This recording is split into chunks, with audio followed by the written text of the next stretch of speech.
आज का बहुत बड़ा सवाल यह है कि जिस लिहाज से कोरोना बढ़ता जा रहा है, खास करके अगर हम आज रांची की बात करें, झारखंड की बात करें, तो ऐसा लगता है, डर लगता है, मन में डर लगता है कि भाई रांची कहीं वुहान ना बन जाए। आपके सामने अक्सर कुछ सवाल आते होंगे, मैं अभी सोशल मीडिया पर देख रहा हूं, वहां पर भी हमसे यही सवाल पूछा जा रहा है कि क्या कोरोना उन राज्यों में नहीं है जहां चुनाव है? लॉकडाउन लगाएंगे तो खाएंगे क्या? क्या कोरोना सिर्फ एक भ्रम है? कोरोना वोरोना कुछ नहीं है। और न जाने ऐसी पता नहीं कितनी बातें आती हैं, कितनी सामने आ रही हैं। अब सच क्या है, झूठ क्या है, ये तो हम नहीं जानते, लेकिन एक बात है जो हम जानते हैं, वो ये है कि आपका डरना जरूरी है, आपका सतर्क रहना बहुत जरूरी है। जीविका तो बचे सो बचे, लेकिन जीवन बचना बहुत जरूरी है। आप रहेंगे तो ही दुनिया रहेगी, आपका रहना बेहद जरूरी है। आप हमारी मत मानिए, आप हमारी मत सुनिए, लेकिन आंकड़े जो कहते हैं उन आंकड़ों की तो सुनिए। आप अंदाजा लगाइए कि जहां से पूरा राज्य चलता है, सचिवालय, उस सचिवालय में 92 कोरोना पॉजिटिव अब तक निकल चुके हैं। आप सोचिए, ये वो जगह है जहां पर से पूरा झारखंड चलता है। आप कहेंगे कि भाई मधुपुर में तो चुनावी सभा चल रही है, क्या वहां कोरोना नहीं है? लेकिन आपको हम बताते हैं कि पश्चिम बंगाल में चुनाव प्रचार करने के लिए गए हुए थे केंद्रीय मंत्री अर्जुन मुंडा, फिलहाल वो भी कोरोना पॉजिटिव है। क्यों है? क्योंकि उन्होंने जो संपर्क में कोविड गाइडलाइंस थे, उन कोविड गाइडलाइंस का ध्यान नहीं रखा। अब कोरोना तो पहचानता नहीं है कि आप केंद्रीय मंत्री हैं। इसी तरीके से आप आम हो चाहे आप खास हो, कोरोना आपको पहचानेगा नहीं।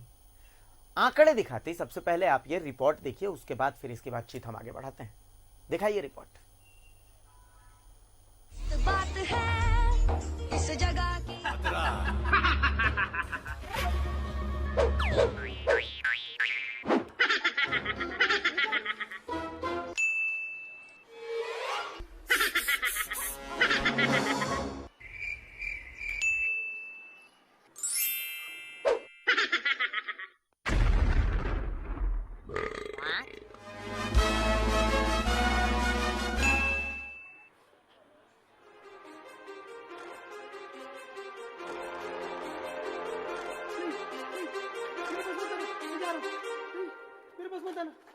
Too many thoughts on my mind, I can't sleep at night, so I just keep writing. I don't need no help, I don't need opinions, so don't waste my time then. I just been living online, my city don't show me no love and that's fine. यूं तो ये बस एक meme था, मुस्कुराकर देख लेने के लिए, लेकिन इस मीम में एक कड़वा सवाल भी छिपा था। इस सवाल का जवाब कौन देगा? हमारा काम सवाल करना है, हमने सवाल किया, जवाब किसे देना है वो देख लें। अब आपको मजाक से इतर वो तस्वीर दिखाते हैं जो आपको डरा देगा। में कई विभागों में कोरोना संक्रमित केस मिले हैं, कई लोग प्रभावित हैं, कई लोग पॉजिटिव रिजल्ट आ गए हैं और मैं यहाँ सैनिटाइजेशन का काम हो रहा है। देखिए ये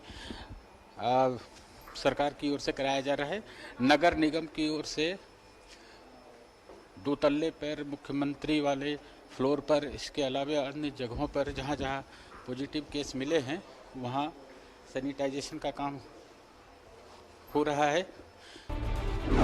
ये तस्वीर सचिवालय की थी।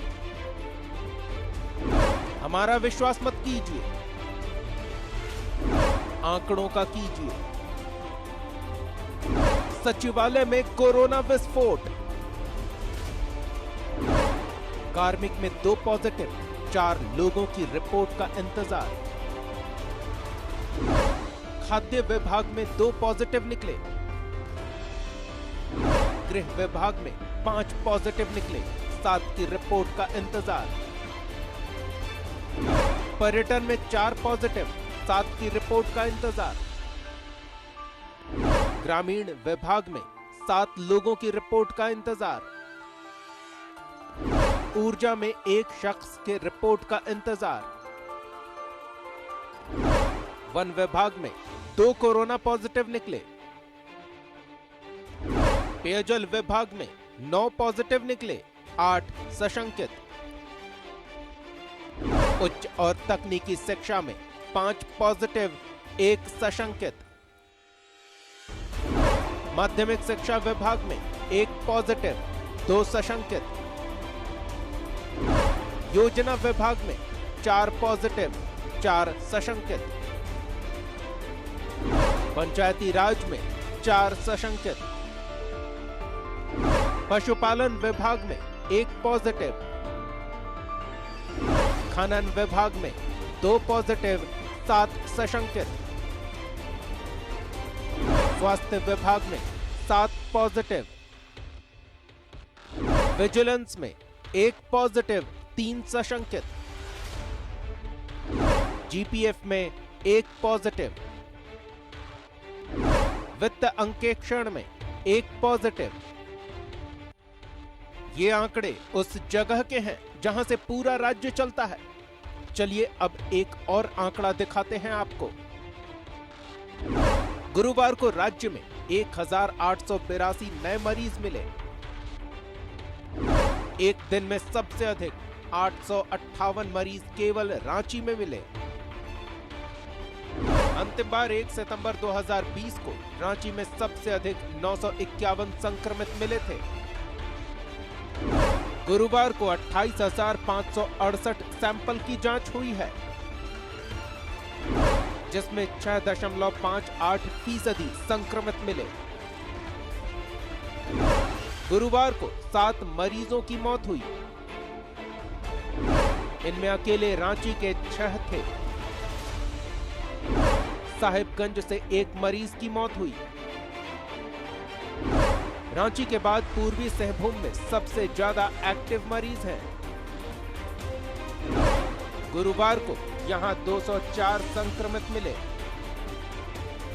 अब इन आंकड़ों के बाद भी क्या आप रिस्क लेने के लिए तैयार हैं? क्या आप अब भी चुनाव वाले राज्यों में कोरोना नहीं है वाले बहाने के लिए तैयार हैं? इन सब के बीच सबसे बड़ा सवाल ये है कि क्या लॉकडाउन ही एकमात्र ऑप्शन है? लॉकडाउन से कोरोना कंट्रोल होगा? Bureau report, news 11 Bharat. ये बहुत बड़ा सवाल है कि क्या लॉकडाउन से कोरोना कंट्रोल हो जाएगा? लॉकडाउन से हासिल क्या होगा? बहुत सारे लोग मांग कर रहे हैं कि भाई लॉकडाउन कर दीजिए। बहुत सारे लोग कह रहे हैं कि लॉकडाउन कर देंगे तो हम जिएंगे कैसे? लोग सवाल कर रहे हैं कि क्या चुनाव वाले राज्यों में कोरोना नहीं है, जहां पर चुनाव है क्या वहां पर कोरोना नहीं है? लोग ये भी सवाल कर रहे हैं कि भाई कोरोना से बचे कैसे? वैक्सीन भी तो फेल हो जा रही है। तो हमने सोचा कि इन सब चीजों को लेकर के हम समाज के अलग अलग तबकों से बात करें। हमारे साथ डॉक्टर आदिल शोएब जुड़े हुए हैं धनबाद से। सर बहुत बहुत स्वागत है आपका। हमारे साथ वरिष्ठ अधिवक्ता हाईकोर्ट के राजीव कुमार जुड़े हुए हैं। सर बहुत बहुत स्वागत है आपका। हमारे साथ शशांक भारद्वाज साहब जुड़े हुए हैं, झारखंड चैम्बर ऑफ कॉमर्स से ताल्लुक रखते हैं। सर आपका भी बहुत स्वागत है। और हमारे साथ सत्यव्रत किरण रांची की सड़कों से मौजूद हैं। 8 बज चुके हैं, तो अब सड़कों की तस्वीर क्या है, मौजूदा हालात क्या है? क्या आज भी वही कड़ाई नजर आ रही है जो कल आ रही थी, या फिर कल एक दिन दुल्हन का घूंघटा उठा करके और आज ऐसे ही छोड़ दिया गया? बहुत सारी बातें हैं इन तमाम बातों के साथ। तो सबसे पहले मैं डॉक्टर आदिल शोएब के पास आऊंगा। सर एक सवाल है, वैक्सीन से जुड़ा सवाल है। मैं चाहता, चूंकि दर्शक लगातार पूछ रहे थे कि भाई, मैं सोशल मीडिया पर भी देख रहा हूं सर कि वैक्सीन को लेकर के बहुत सारी भ्रांतियां हैं। अब आज ही मैंने अखबार में देखा कि भाई 37 डॉक्टर पुणे में जिन्होंने वैक्सीन ले रखी थी, लगभग जो ग्रेस पीरियड है वैक्सीन का 21 दिन का, उसके बाद भी उन्हें कोरोना हो गया। तो क्या इसकी संभावना है कि वैक्सीन लेने के बावजूद कोरोना हो सकता है? अगर ऐसा है तो फिर इसका मतलब कि वैक्सीन के असर को लेकर के सवाल तो खड़े होंगे। डॉक्टर आदिल? नहीं, इस वैक्सीन के असर को लेके बिल्कुल भी सवाल खड़े नहीं होने चाहिए। सबसे इम्पोर्टेंट बात यह है कि वैक्सीन जब आप लेते हैं तो उसकी वजह से आपके इम्यून सिस्टम में बहुत बढ़ोतरी होती है और इम्यून सिस्टम आपकी स्ट्रांग होती है। तो स्ट्रांग इम्यून सिस्टम जो है वो किसी भी बीमारी से लड़ने के लिए अत्यंत सक्षम हो जाता है। तो ऐसे पेशेंट्स को या हमने कभी ये क्लेम नहीं किया कि वैक्सीनेटेड लोगों को कोरोना नहीं हो सकता। हो सकता है, अच्छा, लेकिन उसका जो सीवियरिटी होगा वो बहुत कम होगा। अच्छा, अगर किसी को कोरोना होता है जिसने वैक्सीन नहीं लिया है तो उसको सांस की ट्रबल हो सकती है और उसके लंग्स खराब हो सकते हैं और उसका डेथ हो सकता है। लेकिन कोरोना वैक्सीन जिन्होंने लिया है उनको अगर इन्फेक्शन हो भी जाता है तो वो डेथ की स्टेज पे बिल्कुल नहीं पहुंचेंगे। अच्छा। और उनको सीरियस डिजीज नहीं होगा। उनको कोरोना होगा जी, लेकिन वो खांसी, बुखार, बदन हाथ में दर्द, इस तरह के सिम्टम्स आने के बाद वो चला जाएगा। उसे हॉस्पिटलाइज होने की भी जरूरत नहीं पड़ेगी। अच्छा। इसलिए वैक्सीनेशन तो 100% इंपॉर्टेंट है। अच्छा, तो यानी सर मतलब जिस तरीके से वैक्सीन के असर को लेकर के सवाल खड़े किए जा रहे हैं, तो वो बिल्कुल गलत है। ये वैसे लोग हैं जो समझ नहीं पा रहे हैं कि हाउ वैक्सीन वर्क्स है। वो बहुत समय पहले की बात थी। आपने देखा होगा कि हम लोगों को ओरल पोलियो वैक्सीन मिला करता था, अब भी मिला करता है। उसके बावजूद भी आपने सुना होगा कि कुछ पेशेंट्स इन्फेक्टेड हो। तो ये किसी भी वैक्सीन के साथ हो सकता है, बिकॉज जो वायरस है वो इतनी जल्दी म्यूटेट करता है, वो इतनी जल्दी अपना रंग बदलता है, अपने प्रोटीन्स बदलता है, अपने शेल्स बदलता है कि उसको किसी एक वैक्सीन के कॉम्बिनेशन से कंट्रोल करना मुश्किल हो जाता है। और चूंकि वो हवा से फैलता है, चूंकि वो ड्रॉपलेट्स से फैलता है, चूंकि वो छींक और खांसी से फैलता है, तो इसे रोकना नामुमकिन होता है। तो इन्फेक्ट तो आप हो जाएंगे। इन्फेक्शन होने में और बीमारी होने में जमीन आसमान का फर्क। जी जी बिल्कुल। इन्फेक्शन तो आप इन्फ्लुएंजा से भी हो जाते हैं, फ्लू से भी हो जाते हैं, वायरल फीवर से भी हो जाते हैं। लेकिन एक किस्म का वायरल फीवर ऐसा होता है जिसमें इतनी सीवियर निमोनिया हो जाता है कि मरीज को वेंटिलेटर पे जाना पड़ता है और मरीज की डेथ भी हो जाती है। तो जस्ट बिकॉज मरीज को ऐसा हो सकता है, ये सोच के हम फ्लू से परहेज ना करें या कोरोना से परहेज ना करें या कोरोना का डर हटा दें कि भाई जो होना है वो तो होगा ही नहीं, ऐसा नहीं है। वैक्सीन तो लेना ही है और वैक्सीन असरदार है। और अगर आप देखेंगे स्टैटिस्टिक्स, तो भाई अगर 13 लाख लोगों को वैक्सीन लगता है तो उसमें से 50 अगर फिर से कोरोना से इन्फेक्टेड होते हैं, तो ये बहुत कम परसेंटेज है जिसकी संभावना हमेशा मेडिकल साइंस में बनी रहती है। बिल्कुल सर। एक और सवाल है जो दर्शकों के मन में था, मास्क के यूज को लेकर के। और कोरोना ये चूंकि बढ़ता जा रहा है लगातार, ये आंकड़े तो डराने वाले हैं, तो आखिर वो सबसे इंपॉर्टेंट परहेज क्या है जो कि आम लोग करें जिससे कि इस कोरोना से वो बच के रहें? मास्क का इस्तेमाल कितना इफेक्टिव है इसमें? 100% mask is very very important. Mask is very very important, न सिर्फ कोरोना के लिए बल्कि उन तमाम बीमारियों के लिए जो खांसी और छींक और नेजल सिक्रीशन से फैलते हैं, जो हवा में जाके फिर फैलते हैं, जैसे कि इन्फ्लुएंजा हो गया। मैंने अपनी प्रैक्टिस में ये देखा है पिछले साल से लेके अब तक कि कोरोना से बचाव करने के वजह कर लोगों को नॉर्मल इन्फ्लुएंजा भी नहीं हो रहा है। लोग खांसी, सर्दी, बुखार से भी बच जा रहे हैं। और जैसे ही ये फेस जो था, लोगों के मन में एक भावना आई कि चलो कोरोना जा रहा है और लोगों ने मास्क पहनना और सैनिटाइजर लगाना बंद किया, कोरोना अचानक से बढ़ गया। और इनफैक्ट इन्फ्लुएंजा भी एक एक घर में 5-5 लोग जो है वो इन्फेक्ट हो जा रहे हैं। जी। तो बेसिकली मास्क बहुत इफेक्टिव है। हाथों पे लगाना, मास्क और सैनिटाइजिंग, अपने आप को सैनिटाइज करना, मास्क का पहनना, और अपने घर के जो भी बाहर निकल रहा है उसको मास्क और सैनिटाइजर के साथ कहीं भी भेजना, ये बहुत ये एक जनरल हैबिट हो जानी चाहिए। मैं एक बार हाईकोर्ट के वरिष्ठ अधिवक्ता राजीव कुमार जी हमारे साथ जुड़े हुए, मैं एक बार उनका रुख करूंगा। राजीव जी, कोर्ट की तरफ से बाकायदा रांची के सिविल सर्जन को फटकार भी लगी है कि भाई आप कर क्या रहे हैं? ये जो बचे हुए सैंपल्स हैं, इन सैंपल्स का आप करेंगे क्या? आखिर इनकी रिपोर्ट कब देंगे? याचिका आप ही की तरफ से थी। तो सर क्या लग रहा है कि प्रशासन जो है कहीं ना कहीं इसे लेकर के कोताही बरत रहा है, कहीं ना कहीं ढिलाई तो नजर आ रही है? राजीव जी,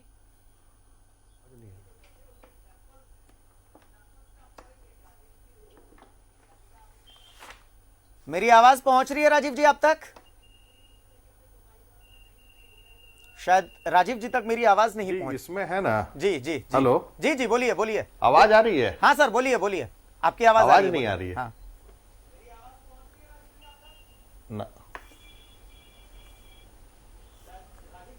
अच्छा, राजीव जी तक आवाज नहीं पहुंच रही। मैं एक बार शशांक जी की तरफ रुक करता हूं, मैं राजीव जी से जल्द जुड़ने की कोशिश करूंगा। शशांक साहब, लॉकडाउन आपको लगता है कोई ऑप्शन हो सकता है? क्योंकि आप व्यवसाय वर्ग से जुड़े हुए हैं, व्यवसायियों को बहुत करीब से आपने देखा है, रांची को देखा है, झारखंड को देखा है, तो इज लॉकडाउन एन ऑप्शन? हाँ बिल्कुल। देखिए, सबसे महत्वपूर्ण है लोगों की जान की रक्षा करना, और जो भी उपाय हैं कोरोना से बचने के लिए, मास्क, सैनिटाइजेशन, उसके अतिरिक्त लॉकडाउन भी उतना ही महत्वपूर्ण है।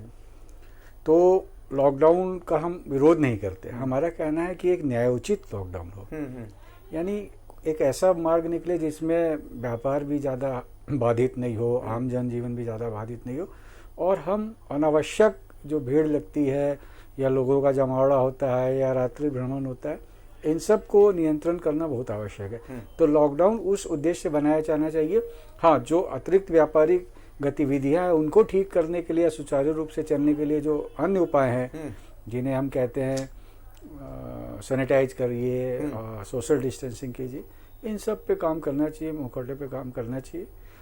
लॉकडाउन का हम कोई ऐसा विरोध नहीं करते कि नहीं होना चाहिए। हाँ, लेकिन व्यापार के जो समय है उस समय में लॉकडाउन नहीं होना चाहिए। उसके अतिरिक्त जो भी समय बचता है वहाँ लॉकडाउन लागू होना चाहिए, और कड़ाई से लागू होना चाहिए। एक बात मैं और कहूँगा, जो अब इस बार का जो कोरोना थोड़ा ज़्यादा भयावह दिख रहा है, वो काफ़ी तेज़ी से फैल रहा है, तो हम संक्रमित भी काफ़ी कर रहा है। तो हम ये चाहते हैं कि ऐसे सेंटर्स, केंद्र, जब वो व्यक्ति भी हो सकता है, जैसे किसी दुकान में कोई दुकानदार है, सब्जी बेचने वाले हैं, या सार्वजनिक परिवहन के जो साधन हैं, वहाँ पे 100% कड़ाई के साथ मास्क होना चाहिए, सैनिटाइजेशन होना चाहिए। क्योंकि एक सब्जी वाले से 10-20 लोग संपर्क में आते हैं, तो वो कितना गुना हो सकता है, आप कल्पना कर सकते हैं। सही बात है। तो हमने तो अभी एक अनुरोध भी किया प्रशासन से, और कुछ चेंबर की तरफ से मास्क भी उपलब्ध कराए हैं। हमारे ये कहना है कि आप कम से कम सब्जी वालों को तो ज़रूर मास्क पहना दीजिए। आप हमारे जैसे जो व्यक्ति हैं वो मास्क पहनना चाहते हैं अधिकांश समय, लेकिन हम कभी भ्रमण करते आते जाते तो देखते हैं कि सब्जी वाले लोग, सामान्यतः मैं किसी वर्ग विशेष पर आरोप नहीं लगा रहा, लेकिन एक सामान्य स्थिति ये है, और उन्हीं की भलाई के लिए कह रहा हूँ, और अब आम जनता की भी, कि ये सैनिटाइजेशन वैसे लोगों का जरूर होना चाहिए, मास्क उनको जरूर पहनाया जाना चाहिए जो बहुत सारे लोगों के संपर्क में आते हैं। बिल्कुल। सामान्य व्यापार में हम लॉकडाउन के विरोधी नहीं है, हम प्रशासन के साथ। एक बार डॉक्टर आदिल शोएब चूंकि जुड़े हुए हैं, मैं एक आखिरी सवाल उनसे लेना चाहूंगा। डॉक्टर साहब, चूंकि अभी शशांक जी से बात हुई, तो देखिए एक पॉइंट जो मेरे मन में है, क्या जो करेंसी, नोट, सिक्के जो हम अपने जेब में रखते हैं, कई लोगों के टच में आते हैं वो, या अखबार जो सुबह में हम पढ़ते हैं, वो अखबार भी कई हाथों से गुजर करके और उसके बाद फिर हमारे घर में पहुंचता है। ना हम नोट लेते समय, नोट लेने से पहले उसे सैनिटाइज करते हैं, सिक्कों को लेने से पहले उसे सैनिटाइज नहीं करते, ना ही अखबार को पढ़ने से पहले उसे सैनिटाइज करते हैं। तो क्या ये भी कोरोना वायरस के कैरियर्स हो सकते हैं डॉक्टर आदिल? बिल्कुल बिल्कुल। These are called fomites. Fomites वो चीजें होती हैं जिनके ऊपर ड्रॉपलेट जाने के बाद वो जो है इन्फेक्शन का सोर्स बन जाते हैं। जैसे मैंने छींका या खांसा, तो मेरे सामने कुछ पेपर्स पड़े हैं, उन पे ड्रॉपलेट्स आए, वो पेपर्स मैंने दूसरे को दिया, उसके हाथ में गए, उसने वो हाथ अपना नाक पे लगाया, आंख पे लगाया, मुंह पे लगाया, उसको इन्फेक्शन चला गया। तो ये इस तरह से इन्फेक्शन जो है अखबार से भी जा सकता है, नोट और सिक्कों से भी जा सकता है। इसीलिए आप जब भी नोट भी, आजकल छोटे छोटे सैनिटाइजर्स आ गए हैं और ऑटोमेटिक सैनिटाइजर्स आ गए हैं कि बस आप नोट के सामने रख दीजिए, वो सैनिटाइज हो जाता है। देखिए ये करना तो पड़ेगा, करना ही पड़ेगा। मैं आपको बता दूं, we are being pushed against the wall. जब हम दीवार तक धकेल दिए जाते हैं तो हमें सिवाय आगे धक्का देने का और कोई उपाय नहीं बचता हमारे पास। तो हमें कोरोना को तो हमें कोरोना को तो ढकेलना ही होगा, धक्का ही देना है। We have to push corona. जी चलिए जी डॉक्टर आदिल, उससे डर के दब के नहीं रह सकते। बहुत महत्वपूर्ण बात आपने बताई, बहुत महत्वपूर्ण बात आपने बताई, वो पॉइंट्स आपने बताए जिन पॉइंट्स का लोगों को समझना बहुत जरूरी है। चलिए बहुत शुक्रिया डॉक्टर आदिल, आपका बहुत शुक्रिया। आपको तैयार होके एज अ वॉरियर जी, आपको कोरोना से बिल्कुल हाथ पकड़ के हमें लड़ना है कोरोना से। एक छोटे से ब्रेक के लिए सर हम रुकेंगे। आपका बहुत शुक्रिया कि आप हमारे साथ जुड़े। सत्यव्रत, आपका भी बहुत शुक्रिया कि आप हमारे साथ जुड़े। कुछ और नए मेहमान हमारे साथ जुड़ेंगे, हम कहीं और की तस्वीरें आपको दिखाएंगे। शशांक जी हमारे साथ बने रहे, राजीव जी हमारे साथ बने रहे। एक छोटे से ब्रेक के बाद जल्द हाजिर हो रहे। राजीव जी से तो बात भी नहीं हो पाई है, बहुत सारी बातें करनी। एक छोटा सा ब्रेक लेते हैं।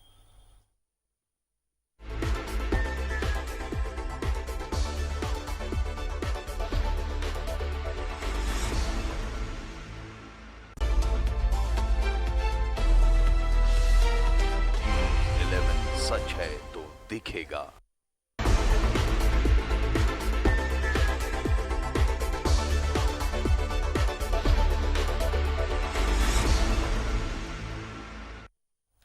नमस्कार, जोहार। न्यूज 11 भारत देख रहे हैं आप। आपके साथ मैं हूं अभिषेक भारती। लॉकडाउन जरूरी है क्या, इस पर चर्चा होगी।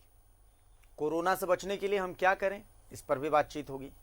आखिर कैसे, क्या रास्ता अपनाया जाए कि जीवन भी चले, जीविका भी चले, इस पर भी चर्चा होगी। लेकिन उससे पहले एक बहुत महत्वपूर्ण टॉपिक है जिस पर बातचीत करना बहुत जरूरी है। प्रधानमंत्री नरेंद्र मोदी ने कहा था कि भाई आपदा को अवसर में बदलिए। बार बार वो कह रहे थे कि भाई आपदा को अवसर में बदलिए, आपदा को अवसर में बदलिए, आपदा को अवसर में बदलिए।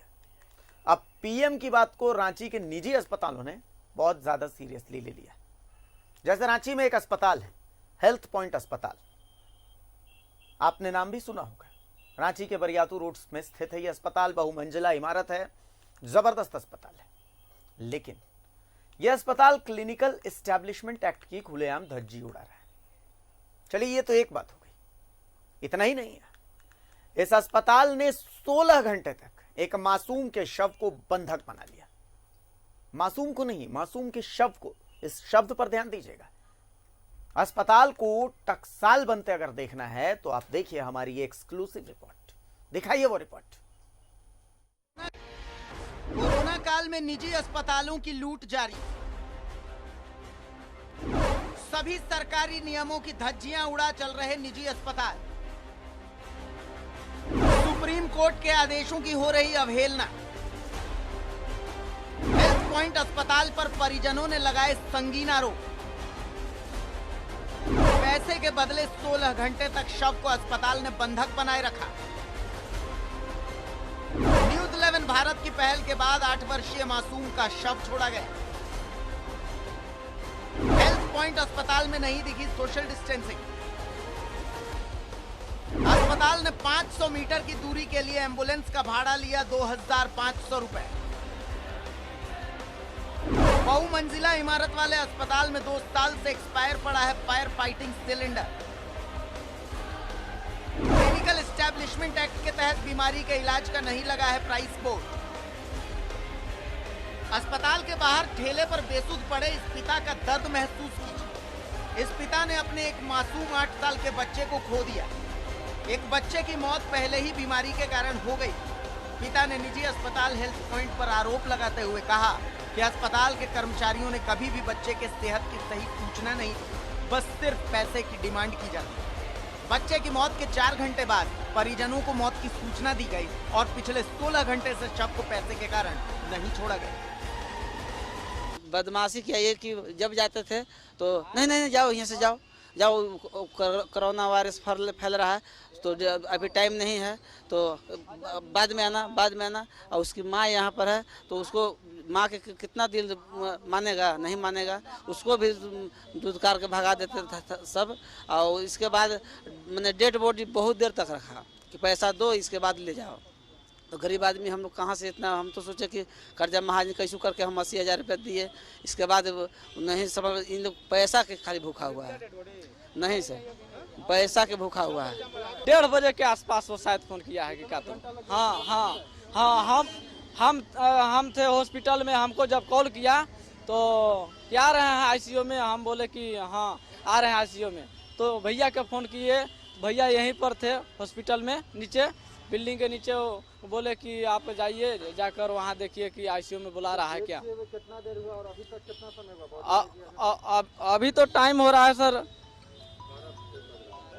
अभी तो 12-1 बज रहा है। अभी हो गया 12 घंटा इधर और उधर रात में जोड़ लीजिए, हाँ 4 घंटा 6 घंटा रात में जोड़ लीजिए। ये तो हुआ अस्पताल पर परिजनों का पहला आरोप। अब इसी अस्पताल में भर्ती मरीज के एक और पिता का दर्द सुनिए। मेडिकल जांच के लिए अस्पताल से महज 500 मीटर की दूरी तय करने का एम्बुलेंस का भाड़ा 2500 रुपए ले लिया गया, वो भी बीमा के तहत इलाज करा रहे मरीज के परिजन से। और एम्बुलेंस के इस लूट का कोई रसीद भी नहीं है। सब काम इंश्योरेंस से हो रहा है, लेकिन खाली एम्बुलेंस के लिए और किट्स के लिए 2,500 रुपया, 2,500 रुपया इन लोग लिया है। 100 मीटर है, 100 मीटर दूरी पर डायग्नोस्टिक सेंटर है। रिलायंस फ्रेश के ऊपर में है या वहाँ रिलायंस फ्रेश में ही है, यहाँ से 100 मीटर की दूरी पर है। तो मुझे कहना है कि जब मेरा कैशलेस है तो फिर पैसा इन लोग क्यों लिया, और चाहे लिया भी तो यहाँ से 100 मीटर के लिए 1500 ड्राइवर का और 1000 रुपया किट्स का क्यों लिया। जब न्यूज 11 भारत का कैमरा निजी अस्पताल हेल्थ पॉइंट पहुंचा तो कैमरे ने अस्पताल में कई अनियमितताएं पाई। जैसे अस्पताल परिसर में कहीं भी सोशल डिस्टेंसिंग का पालन होता नजर नहीं आया। बहुमंजिला और अर्ध निर्मित इमारत में फायर फाइटिंग सिलेंडर एक्सपायर्ड लगा हुआ है। क्लिनिकल एस्टेब्लिशमेंट एक्ट के तहत अस्पताल में कहीं भी बीमारी के इलाज का खर्च संबंधित कोई बोर्ड हमें नजर नहीं आया। अब इतना कुछ देखने के बाद भी अस्पताल प्रबंधन क्या सफाई दे रहा है, ये सुनना बहुत जरूरी है। को दिखा के काउंसलिंग करके साइन करवा के लेते हैं। डिस्प्ले क्यों नहीं है, आम लोग क्यों नहीं जान पा रहे हैं? आम लोग जब आते हैं यहाँ इंक्वायरी के लिए तो हमारा रिसेप्शन का स्टाफ उनको सारा चीज काउंसलिंग करके समझा देता है, उनका सिग्नेचर भी लेता है। अच्छा,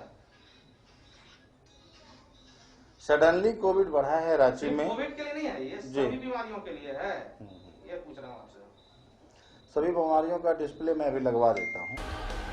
स्वास्थ्य विभाग के उदासीन रवैये के कारण ही राजधानी रांची में कई ऐसे निजी अस्पताल हैं जो कि मरीजों के जेब पर हर दिन डाका डाल रहे हैं। विभाग ने अब तक कोई ऐसी गाइडलाइन जारी नहीं की है जिससे इन निजी अस्पतालों के मनमानी पर लगाम लगाई जा सके। यही कारण है कि नियमों की धज्जियां उड़ाते हुए ऐसे कई निजी अस्पताल राजधानी रांची में अस्पताल की जगह बस टकसाल बने हुए।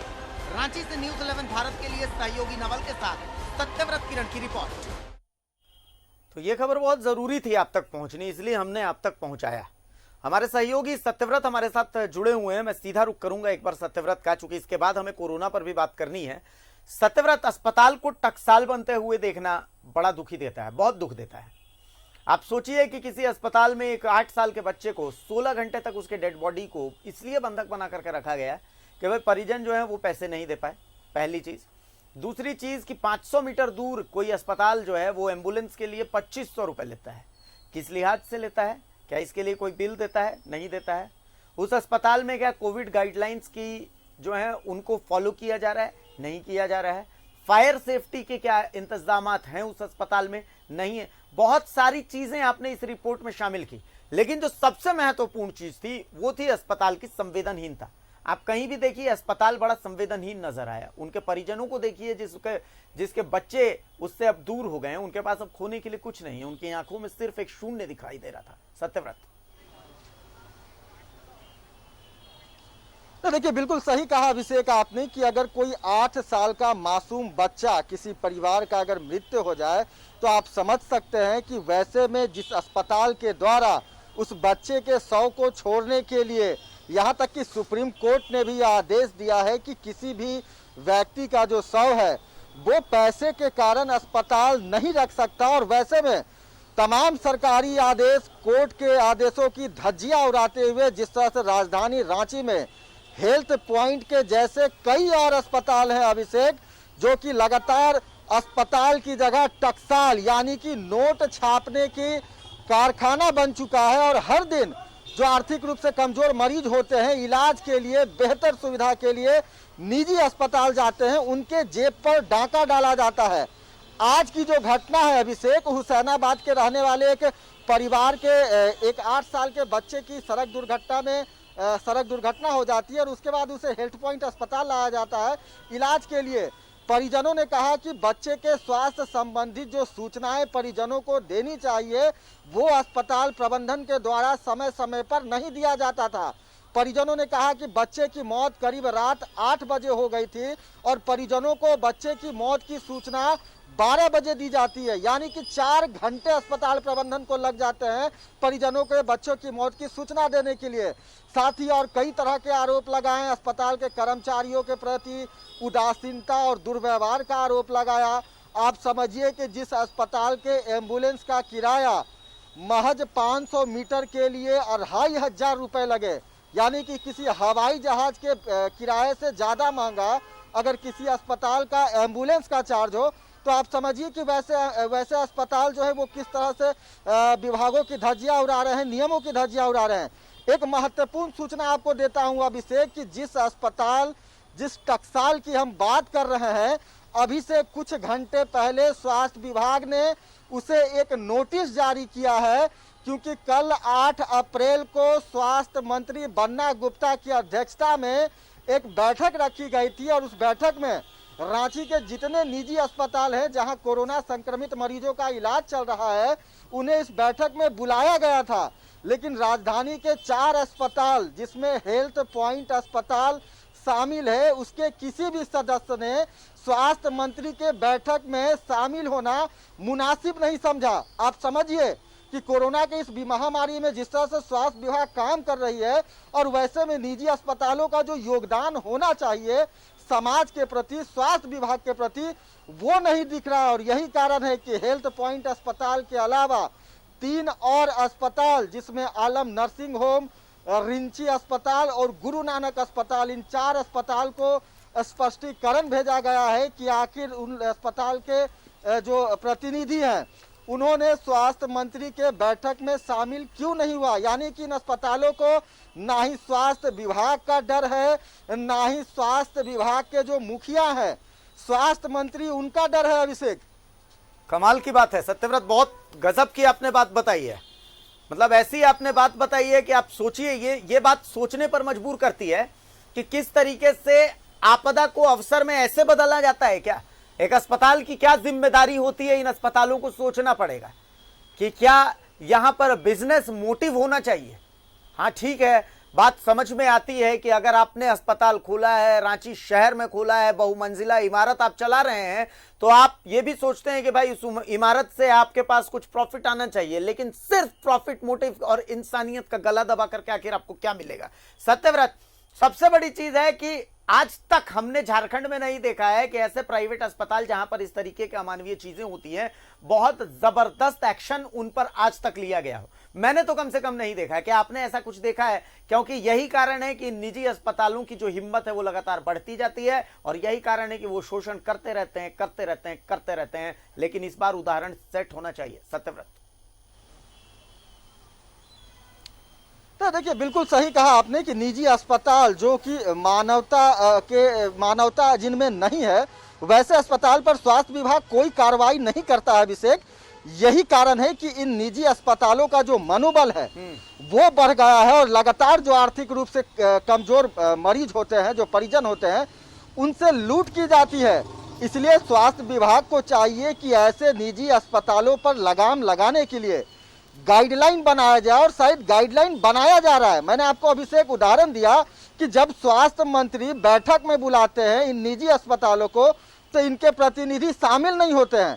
आप समझिए कि अगर किसी विभाग का, किसी राज्य का स्वास्थ्य विभाग का मुखिया अगर निजी अस्पताल के प्रतिनिधि को बुला रहा है, उससे यह जानना चाहता है कि कोरोना के दौरान, ये दुस्साहस है। सत्यव्रत, बिल्कुल सही बात आप कह रहे हैं कि ये दुस्साहस है।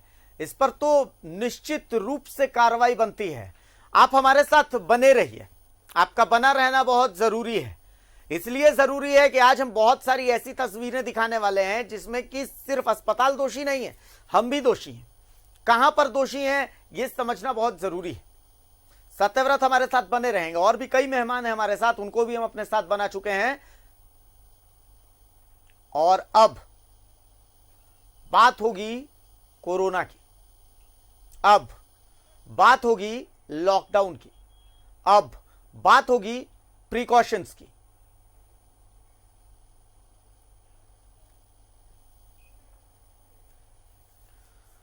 आज का बहुत बड़ा सवाल यह है कि जिस लिहाज से कोरोना बढ़ता जा रहा है, खास करके अगर हम आज रांची की बात करें, झारखंड की बात करें, तो ऐसा लगता है, डर लगता है मन में, डर लगता है कि भाई रांची कहीं वुहान ना बन जाए। आपके सामने अक्सर कुछ सवाल आते होंगे, मैं अभी सोशल मीडिया पर देख रहा हूं, वहां पर भी हमसे यही सवाल पूछा जा रहा है कि क्या कोरोना उन राज्यों में नहीं है जहां चुनाव है? लॉकडाउन लगाएंगे तो खाएंगे क्या? क्या कोरोना सिर्फ एक भ्रम है? कोरोना वोरोना कुछ नहीं है।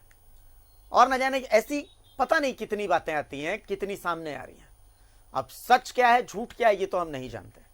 लेकिन एक बात है जो हम जानते हैं, वो ये है कि आपका डरना जरूरी है, आपका सतर्क रहना बहुत जरूरी है। जीविका तो बचे सो बचे, लेकिन जीवन बचना बहुत जरूरी है। आप रहेंगे तो ही दुनिया रहेगी। आपका रहना बेहद जरूरी है। आप हमारी मत मानिए, आप हमारी मत सुनिए, लेकिन आंकड़े जो कहते हैं उन आंकड़ों की तो सुनिए। आप अंदाजा लगाइए कि जहां से पूरा राज्य चलता है सचिवालय, उस सचिवालय में 92 कोरोना पॉजिटिव अब तक निकल चुके हैं। आप सोचिए, ये वो जगह है जहां पर से पूरा झारखंड चलता है। आप कहेंगे कि भाई मधुपुर में तो चुनावी सभा चल रही है, क्या वहां कोरोना नहीं है? लेकिन आपको हम बताते हैं कि पश्चिम बंगाल में चुनाव प्रचार करने के लिए गए हुए थे केंद्रीय मंत्री अर्जुन मुंडा, फिलहाल वो भी कोरोना पॉजिटिव है। क्यों है? क्योंकि उन्होंने जो संपर्क में कोविड गाइडलाइंस थे, उन कोविड गाइडलाइंस का ध्यान नहीं रखा। अब कोरोना तो पहचानता नहीं है कि आप केंद्रीय मंत्री हैं। इसी तरीके से आप आम हो चाहे आप खास हो, कोरोना आपको पहचानेगा नहीं। आंकड़े दिखाते सबसे पहले आप ये रिपोर्ट देखिए, उसके बाद फिर इसकी बातचीत हम आगे बढ़ाते हैं। दिखाइए रिपोर्ट। बात है इस जगह की।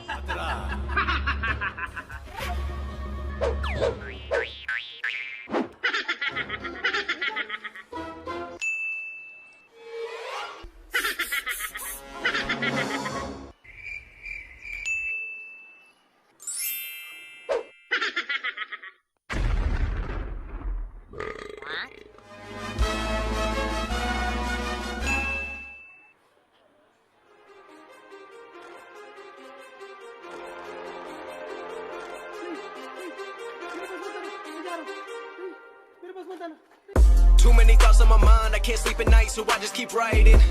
I don't need no help, I don't need opinions, so don't waste my time then.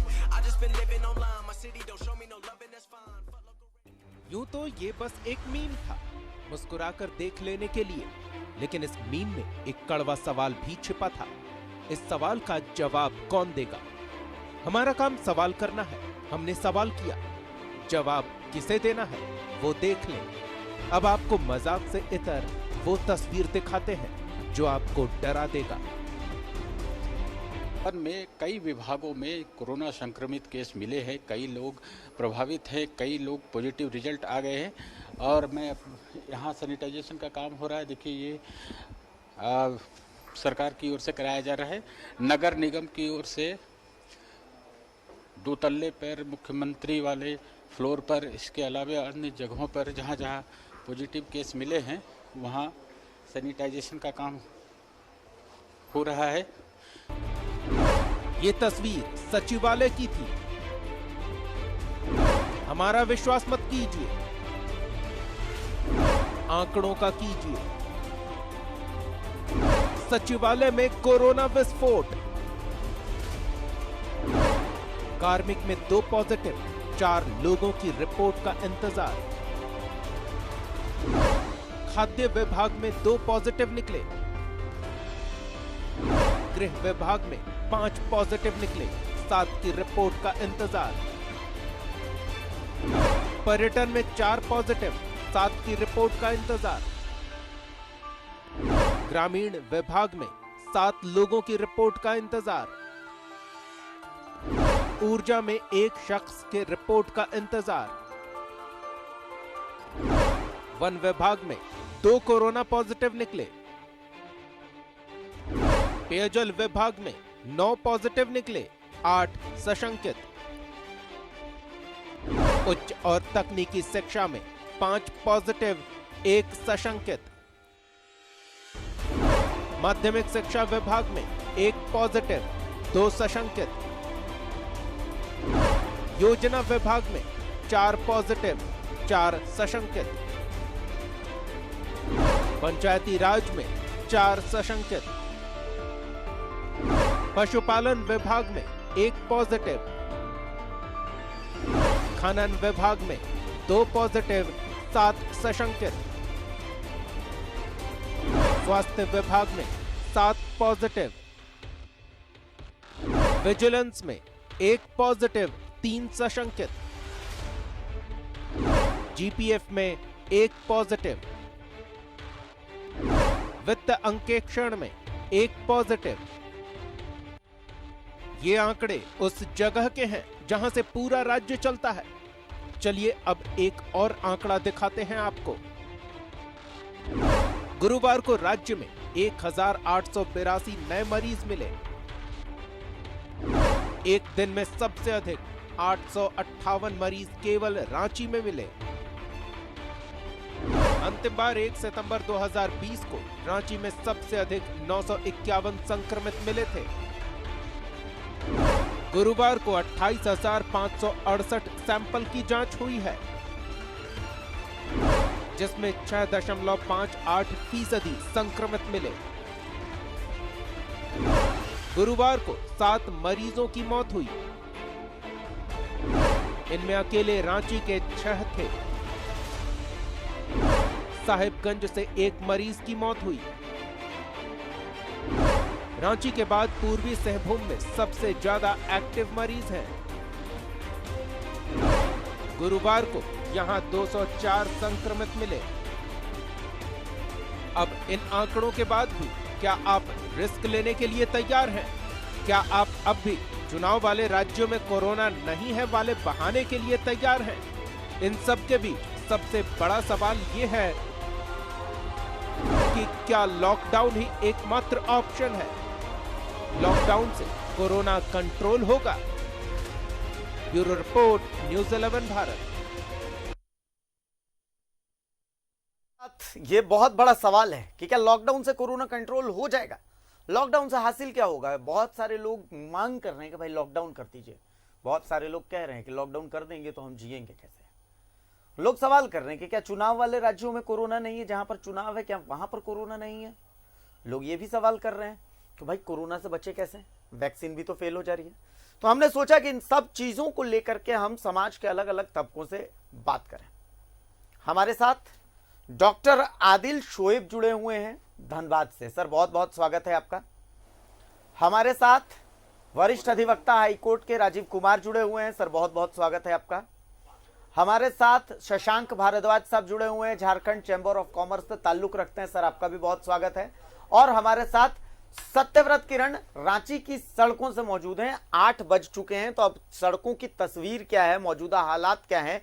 क्या आज भी वही कड़ाई नजर आ रही है जो कल आ रही थी, या फिर कल एक दिन दुल्हन का घूंघटा उठा करके और आज ऐसे ही छोड़ दिया गया? बहुत सारी बातें हैं इन तमाम बातों के साथ। तो सबसे पहले मैं डॉक्टर आदिल शोएब के पास आऊंगा।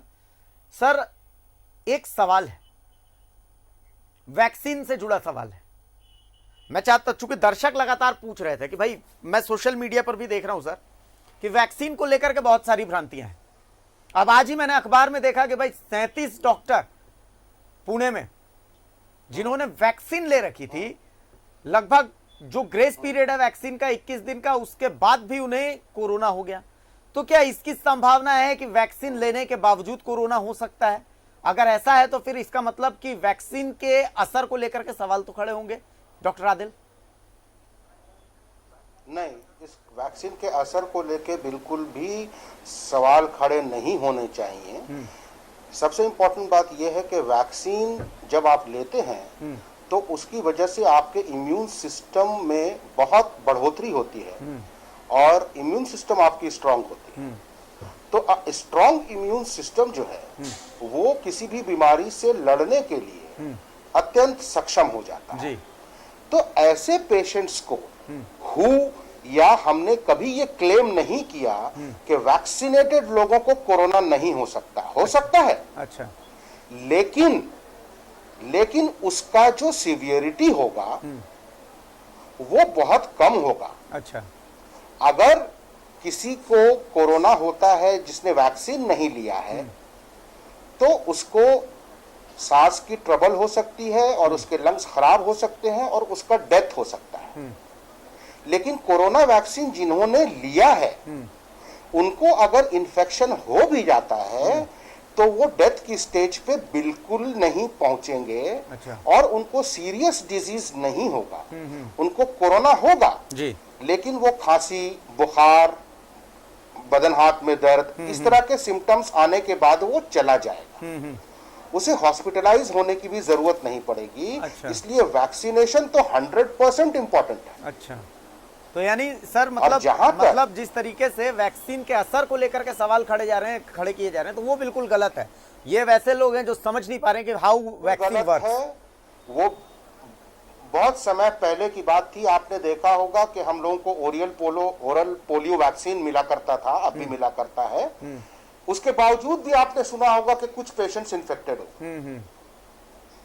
तो ये किसी भी वैक्सीन के साथ हो सकता है, बिकॉज जो वायरस है वो इतनी जल्दी म्यूटेट करता है, वो इतनी जल्दी अपना रंग बदलता है, अपने प्रोटीन्स बदलता है, अपने शेल्स बदलता है कि उसको किसी एक वैक्सीन के कॉम्बिनेशन से कंट्रोल करना मुश्किल हो जाता है।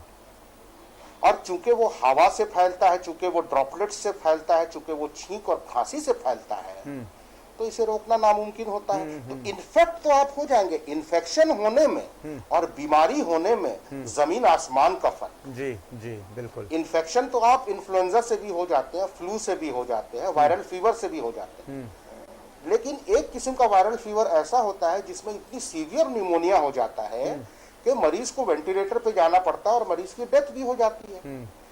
तो जस्ट बिकॉज मरीज को ऐसा हो सकता है, ये सोच के हम फ्लू से परहेज ना करें या कोरोना से परहेज ना करें या कोरोना का डर हटा दें कि भाई जो होना है वो तो होगा ही, नहीं, ऐसा नहीं है। वैक्सीन तो लेना ही है और वैक्सीन असरदार है।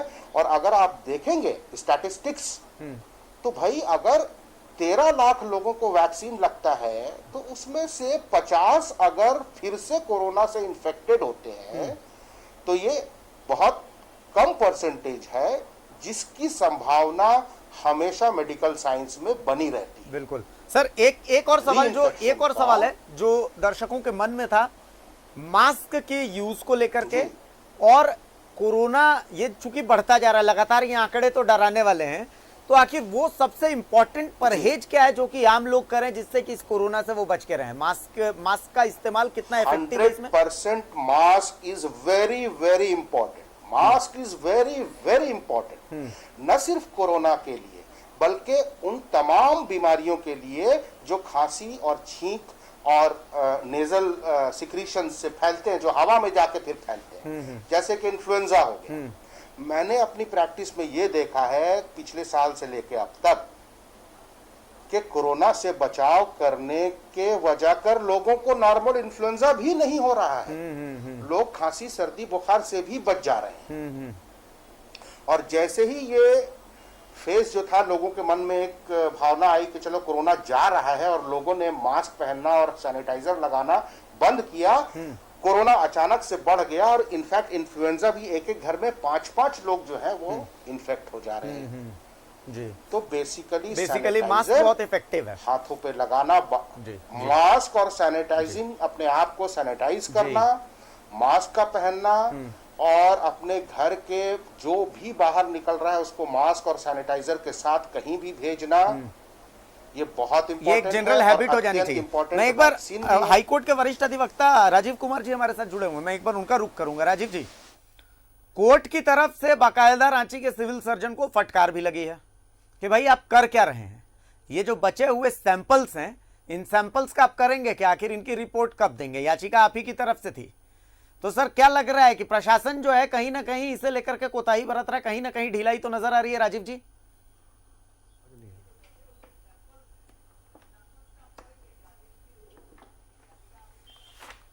मेरी आवाज पहुंच रही है राजीव जी आप तक? शायद राजीव जी तक मेरी आवाज नहीं पहुंच। इसमें है ना। जी जी हेलो। जी जी बोलिए बोलिए। आवाज आ रही है? हाँ सर बोलिए बोलिए, आपकी आवाज नहीं आ रही है। हाँ। ना। अच्छा, राजीव जी तक आवाज नहीं पहुंच रही। मैं एक बार शशांक जी की तरफ रुक करता हूं, मैं राजीव जी से जल्द जुड़ने की कोशिश करूंगा।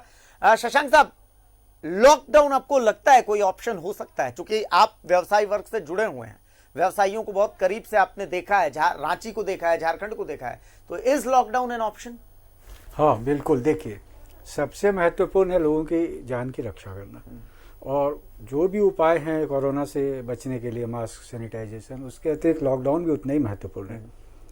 तो लॉकडाउन का हम विरोध नहीं करते, हमारा कहना है कि एक न्यायोचित लॉकडाउन हो, यानी एक ऐसा मार्ग निकले जिसमें व्यापार भी ज़्यादा बाधित नहीं हो, आम जनजीवन भी ज़्यादा बाधित नहीं हो, और हम अनावश्यक जो भीड़ लगती है या लोगों का जमावड़ा होता है या रात्रि भ्रमण होता है, इन सब को नियंत्रण करना बहुत आवश्यक है। तो लॉकडाउन उस उद्देश्य से बनाया जाना चाहिए। हाँ, जो अतिरिक्त व्यापारिक गतिविधियां हैं उनको ठीक करने के लिए, सुचारू रूप से चलने के लिए जो अन्य उपाय हैं, जिन्हें हम कहते हैं सैनिटाइज करिए, सोशल डिस्टेंसिंग कीजिए, इन सब पे काम करना चाहिए, मुखौटे पे काम करना चाहिए। लॉकडाउन का हम कोई ऐसा विरोध नहीं करते कि नहीं होना चाहिए, हाँ, लेकिन व्यापार के जो समय हैं उस समय में लॉकडाउन नहीं होना चाहिए। उसके अतिरिक्त जो भी समय बचता है वहाँ लॉकडाउन लागू होना चाहिए और कड़ाई से लागू होना चाहिए। एक बात मैं और कहूँगा, जो अब इस बार का जो कोरोना वो थोड़ा ज़्यादा भयावह दिख रहा है, वो काफ़ी तेज़ी से फैल रहा है, तो हम संक्रमित भी काफ़ी कर रहा है। तो हम ये चाहते हैं कि ऐसे सेंटर्स, केंद्र, जब वो व्यक्ति भी हो सकता है, जैसे किसी दुकान में कोई दुकानदार है, सब्जी बेचने वाले हैं या सार्वजनिक परिवहन के जो साधन हैं, वहाँ पे 100% कड़ाई के साथ मास्क होना चाहिए, सैनिटाइजेशन होना चाहिए।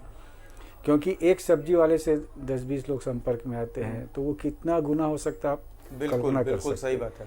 तो हमने तो अभी एक अनुरोध भी किया प्रशासन से और कुछ चेंबर की तरफ से मास्क भी उपलब्ध कराए हैं।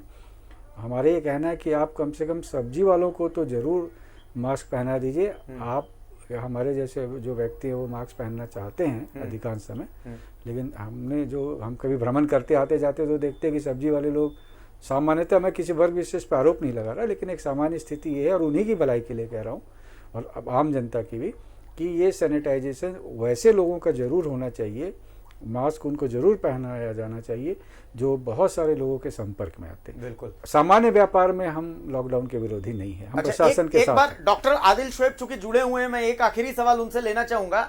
डॉक्टर साहब, चूंकि अभी शशांक जी से बात हुई तो देखिए एक पॉइंट जो मेरे मन में है, क्या जो करेंसी, नोट, सिक्के जो हम अपने जेब में रखते हैं, कई लोगों के टच में आते हैं वो, या अखबार जो सुबह में हम पढ़ते हैं, वो अखबार भी कई हाथों से गुजर करके और उसके बाद फिर हमारे घर में पहुंचता है। ना हम नोट लेते समय, नोट लेने से पहले उसे सैनिटाइज करते हैं, सिक्कों को लेने से पहले उसे सैनिटाइज नहीं करते, ना ही अखबार को पढ़ने से पहले उसे सैनिटाइज करते हैं। तो क्या ये भी कोरोना वायरस के कैरियर्स हो सकते हैं डॉक्टर आदिल?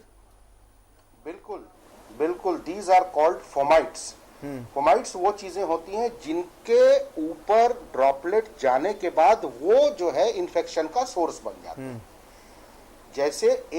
जैसे मैंने छींका या खांसा तो मेरे सामने कुछ पेपर्स पड़े हैं, उन पे ड्रॉपलेट्स आए, वो पेपर्स मैंने दूसरे को दिया, उसके हाथ में गए, उसने वो हाथ अपना नाक पे लगाया, आंख पे लगाया, मुंह पे लगाया, उसको इन्फेक्शन चला गया। तो ये इस तरह से इन्फेक्शन जो है अखबार से भी जा सकता है, नोट और सिक्कों से भी जा सकता है। इसीलिए आप जब भी नोट भी, आजकल छोटे छोटे सैनिटाइजर्स आ गए हैं और ऑटोमेटिक सैनिटाइजर्स आ गए हैं कि बस आप नोट के सामने रख दीजिए, वो सैनिटाइज हो जाता है। देखिए ये करना तो पड़ेगा, करना ही पड़ेगा। मैं आपको बता दूं, we are being pushed against the wall. जब हम दीवार तक धकेल दिए जाते हैं तो हमें सिवाय आगे धक्का देने का और कोई उपाय नहीं बचता हमारे पास। तो हमें कोरोना को तो हमें कोरोना को तो ढकेलना ही होगा, धक्का ही देना है। We have to push corona. जी, चलिए जी डॉक्टर आदिल, उससे डर के दब के नहीं रह सकते। बहुत महत्वपूर्ण बात आपने बताई, बहुत महत्वपूर्ण बात आपने बताई, वो पॉइंट्स आपने बताए जिन पॉइंट्स का लोगों को समझना बहुत जरूरी है। चलिए, बहुत शुक्रिया डॉक्टर आदिल, आपका बहुत शुक्रिया। आपको तैयार होके एज अ वॉरियर जी, आपको कोरोना से बिल्कुल हाथ पकड़ के हमें लड़ना है कोरोना से। एक छोटे से ब्रेक के लिए सर हम रुकेंगे। आपका बहुत शुक्रिया कि आप हमारे साथ जुड़े। सत्यव्रत, आपका भी बहुत शुक्रिया कि आप हमारे साथ जुड़े। कुछ और नए मेहमान हमारे साथ जुड़ेंगे, हम कहीं और की तस्वीरें आपको दिखाएंगे। शशांक जी हमारे साथ बने रहे, राजीव जी हमारे साथ बने रहे। एक छोटे से ब्रेक के बाद जल्द हाजिर हो रहे। राजीव जी से तो बात भी नहीं हो पाई है, बहुत सारी बातें करनी, एक छोटा सा ब्रेक लेता है।